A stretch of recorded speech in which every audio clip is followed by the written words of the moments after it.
Ajarin dia bahasa Indonesia secara rasional. Katanya Tuhan menyusui. Menyusui adalah proses alamiah pemberian ASI. Tuhan saya tidak pernah memberi ASI. Koplak.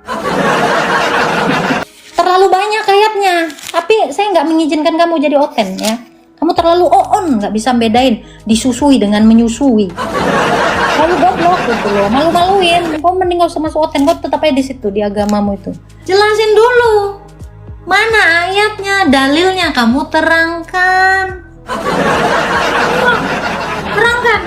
Al-Ikhlas berapa? Baca, terangkan. Saya mau nanggepin itu. Saya nggak bisa nanggepin kamu karena nggak ada jawaban. Terangkan dulu di Al-Ikhlas. Coba. Nih, nanti mau saya tanggepin. Buruan. Al-Ikhlas berapa bacakan? Jangan paradok. Yuks. Ayo. Kamu kan udah menanggapi gitu loh. Jadi seperti itu. Tuhan itu seperti itu. Tidak ada yang namanya Tuhan itu sekolah. Tidak ada yang namanya Tuhan itu menyusui. Ya kan? Itu nggak masuk dalam rasional sederhana, dalam akal. Itu nggak masuk sama sekali, tidak bisa diterima dari akal sehat.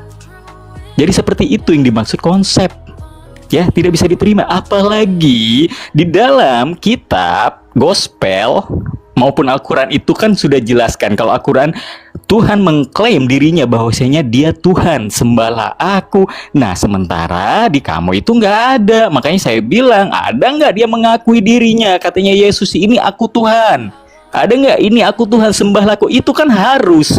Biar kita, kamu kasih aku satu ayat ya di gospel. Kamu kasih aku satu ayat gospel. Ayat yang tidak bisa diintervensi sama orang. Paham di sini? Paham nggak? Kamu kasih aku satu ayat di gospel, di dalam ayat tersebut tidak bisa diintervensi. Coba buat meyakini keimanan. Paham nggak? Jadi kalau ibarat dalam surat itu aja nggak jelas, ngambang, tafsirnya apa gitu kan, maksudnya apa? Ya itu balik lagi ke rasional, nggak masuk gitu loh. Ke otak akal gitu nggak masuk. Misal dia disalib, bisa kayak gitu, itu kan nggak masuk kan. Tuhan kok mati demi penebusan, kok repot-repot banget gitu kan. Ketika dia turun, yang jagain di atas siapa? Itu kan nggak masuk, rasional sederhana itu nggak masuk, Mbak. Begitu, Mbak. Sudah? Bisa Mbak jelasin ke saya, bisa Mbak tunjukin Ya, satu jelasin, ayat saya lagi nunggu. di Sudah dalam belum? Alkitab, di dalam gospel. Iya, Saya sebut jangan gospel bukan diulang Alkitab 3 ya. kali. Ini mau saya jelasin. Ya, Udah belum? ya jelasin. Beri saya satu ayat ya. Oke. Beri saya satu ayat yang tidak Udah, bisa jangan diintervensi diulang sehingga lagi. bisa Udah, menguatkan jangan iman diulang kita. lagi. Jangan diulang lagi. Ya, udah. silakan. Guys, Oke. dengerin guys. Ya, ayat di dalam gospel. Pertama, kamu ngerti gospel nggak? Saya sih paham. Injil. Di dalam Matius 4, ya saya jelasin. Kamu Al-Ikhlas aja dari tadi nggak jelasin. Bukannya jelasin konsep Tuhannya, malah ngaco di sini. Wah, ini ya. Ini Rasul apa Tuhan? Pertanyaan saya ini. Kenapa tidak sekolah konsepnya? Ini sebenarnya konsep Tuhan sama dengan konsep Rasul, kah? Tidak menyusui, tidak sekolah. Oke, 445 orang di sini ya. Bicara rasional, sejak kapan laki-laki menyusui? Ya, bahkan hewan mamalia yang menyusui itu yang betina, bukan yang jantan.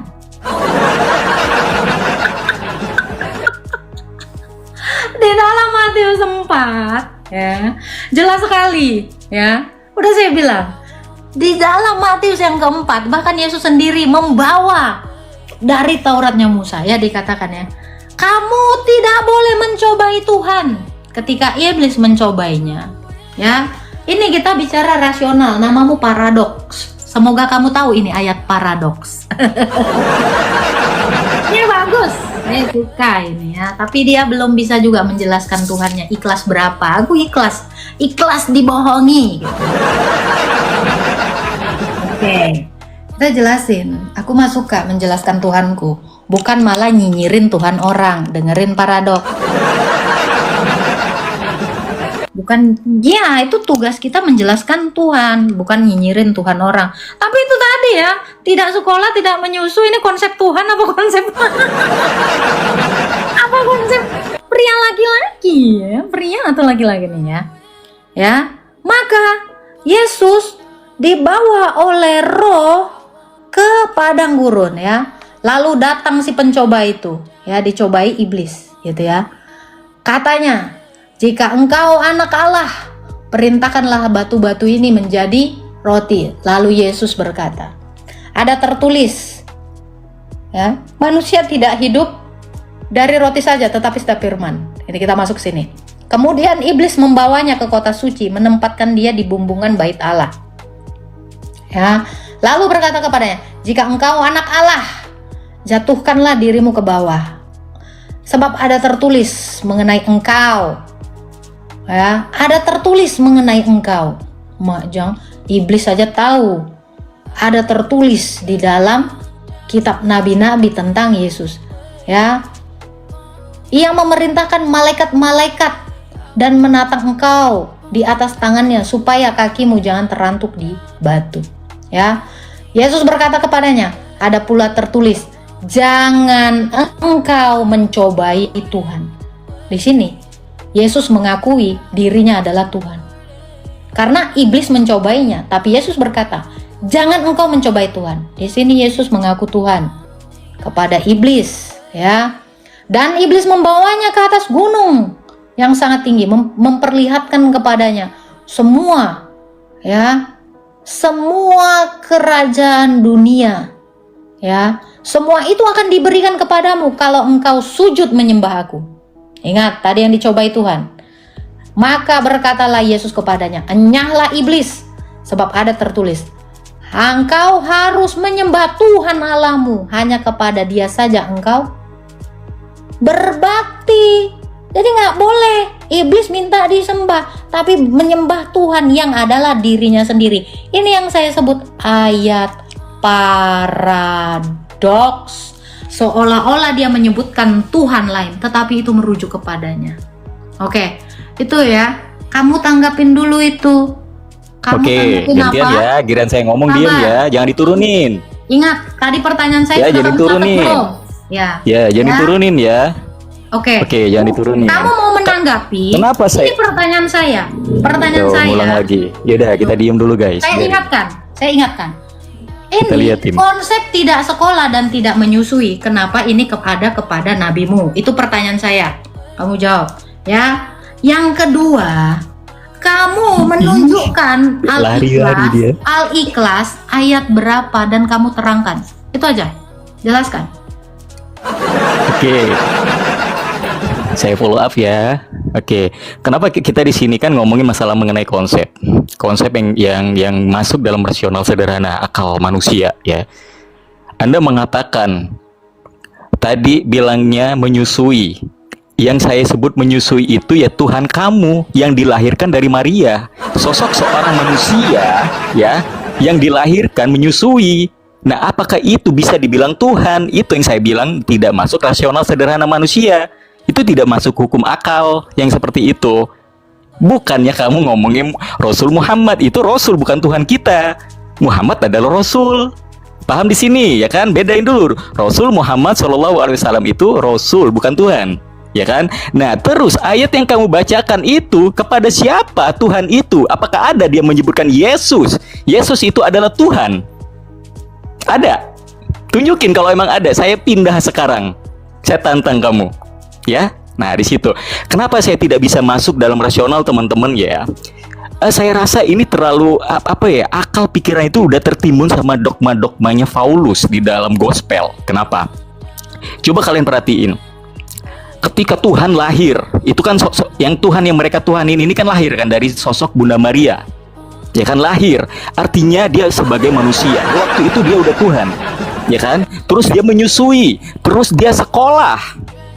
Apakah seperti itu yang disebut Tuhan? Masuk nggak di dalam hukum akal kita? Masuk nggak? Di mana ketuhanan kekuasaannya dia? Begitu kan? Kalau di dalam Islam jelas juga dijelasin.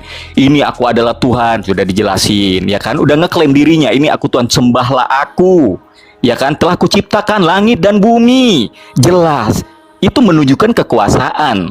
Tuhan yang seperti itu, bukannya Tuhannya yang nggak ada kejelasan. Ketika turun, dia jadi manusia, berubah jadi daging keilahiannya. Bukannya seperti itu. Paham di sini? Turun Tuhan, di atas siapa yang jagain? Itu kan logiknya kita begitu kan? Ya kan, mati. Siapa yang mati? Dagingnya. Bukan keilahiannya dia. Udah nggak usah ngeles-ngeles ke arah ke sana. Artinya di sini makanya saya bermain rasional di sini yang tidak bisa diterima akal sehat. Anda menuhankan manusia yang tidak bisa diterima akal sehat. Paham di sini, ya kan? Dan yang pasti di dalam gospel tidak ada menyatakan bahwa Yesus adalah Tuhan. Titik. Selesai. Jeder. Sudah. Nih, kita ajarin dia bahasa Indonesia secara rasional. Katanya Tuhan menyusui. Menyusui adalah proses alamiah pemberian ASI. Tuhan saya tidak pernah memberi ASI. Koplak. Saya masih ingat itu. Tuhan kamu menyusui. Saya catat. Kamu ngerti dulu bahasa Indonesia. Koplak. Menyusui adalah proses alamiah pemberian air susu ibu kepada bayinya. Tuhan saya menyusui, memberi asinya. Tuhan saya nggak punya asi, cinta. Rasional apa ini?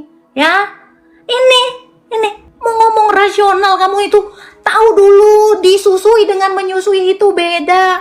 Kamu membedakan kata kerja aktif dengan pasif aja nggak bisa, sayang. Sekolah di mana, sayang? PAUD OON. Membedakan disusui dengan menyusui aja kamu nggak tahu. Kamu mau ngomong apa? Membedakan Tuhan apa lagi? Tadi udah jelas. Saya udah kasih ayat di dalam Matius 4 tadi kan. Jangan kamu mencobai Tuhan. Yang dicobai Yesus. Loh, ini dulu ini kamu tanggapin dulu ini. Kau ngerti nggak arti penyusui SDM rendah? Ya, ngomong rasional cangkemmu. Ini dulu. Saya tanya kamu dari tadi nggak ditanggapin. Al-Ikhlas aja kamu nggak menjelaskan Al-Ikhlas berapa baca ayat enggak. Nih, saya ajarin dulu nih. Coba kamu baca. Menyusui adalah proses alamiah pemberian ASI. Kata kamu, Tuhan saya menyusui. Beda menyusu dengan menyusui. Makanya I aja bisa mempengaruhi suatu kata. Koplak goblok. Pantes kamu on ya. Pantes kamu on. Nih kamu nggak bisa bedain. Mak jelek nggak ini? Ceder kon. Nih, saya kira kamu cerdas.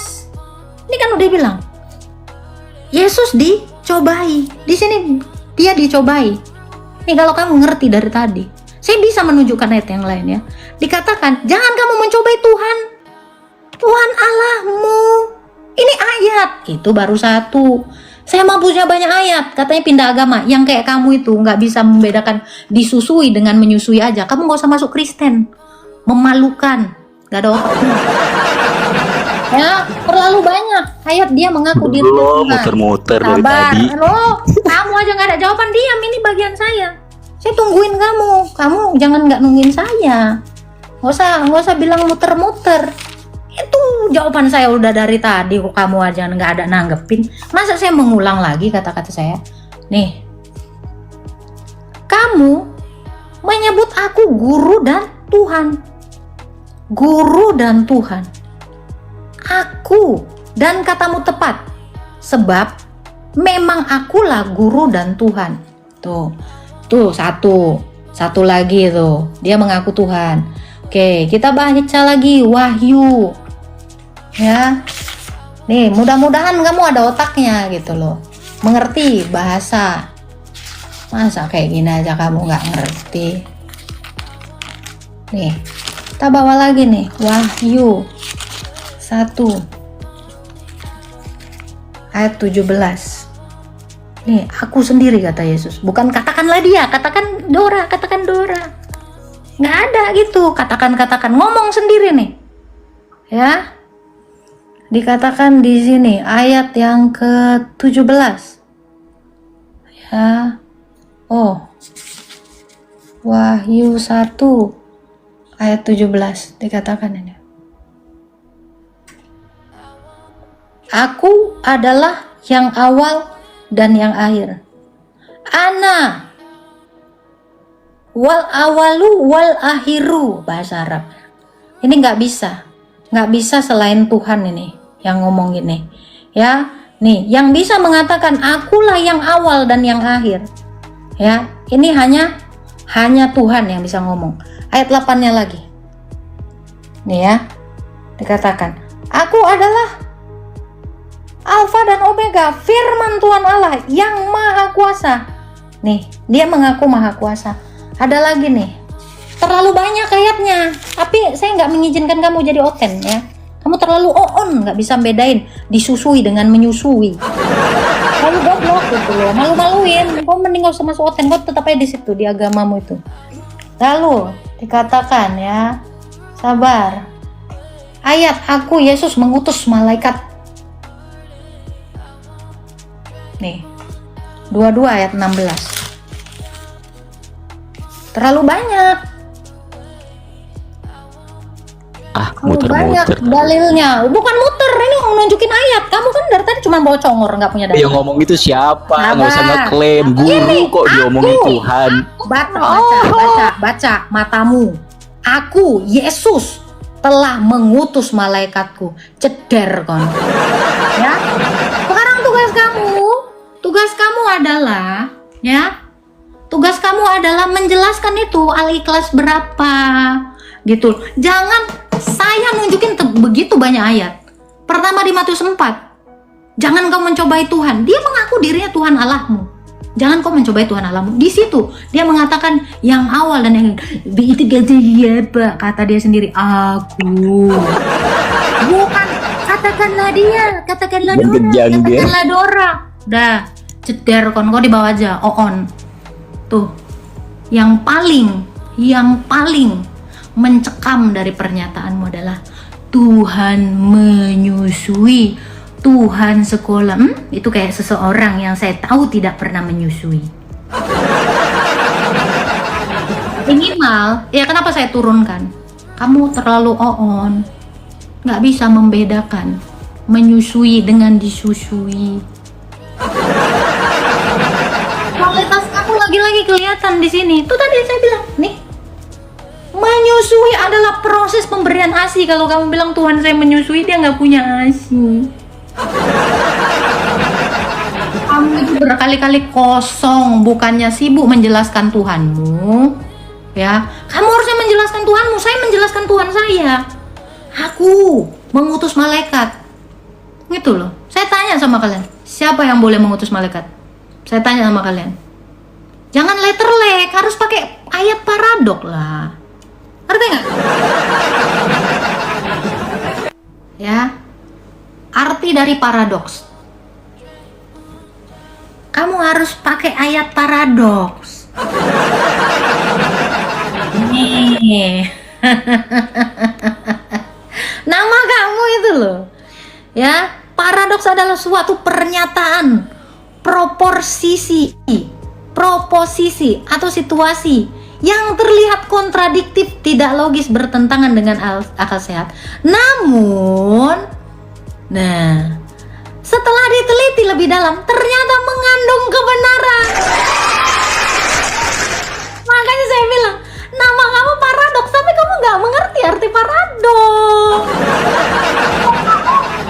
Ya, seolah-olah tidak, tetapi ini arti. Ini pengungkapan suatu hal dengan cara yang tampak berlawanan, namun mendapatkan makna yang mendalam. Kamu jangan bikin namamu paradok, dongeng. Itu semua ayat paradoks. Ngerti nggak kamu ayat paradoks? Botol. Ilham, kalau lo mah cocok nama lo ganti Karedok. Nggak jelas. Karedok, campur-campur. Itu makanya saya bilang, saya tunjukin justru ayat paradoks. Enggak. Udah saya bilang, yang ngobrol sama saya kelasnya harus profesor. Karena saya teliti kata per kata. Itu belajar dulu menyusui. Kalau menyusui, masa Tuhanmu menyusui? Menyusui adalah proses alamiah pemberian ASI seorang ibu. Lah Tuhan saya bukan ibu. Gak usah kau pakai bahasa berbelit-belit, ya. Paradoks itu bahasa Yunani. Saya paham kali arti paradoks. Gak usah kau bikin nama kau paradoks. Nama kau yang lain aja. Kata Ilham.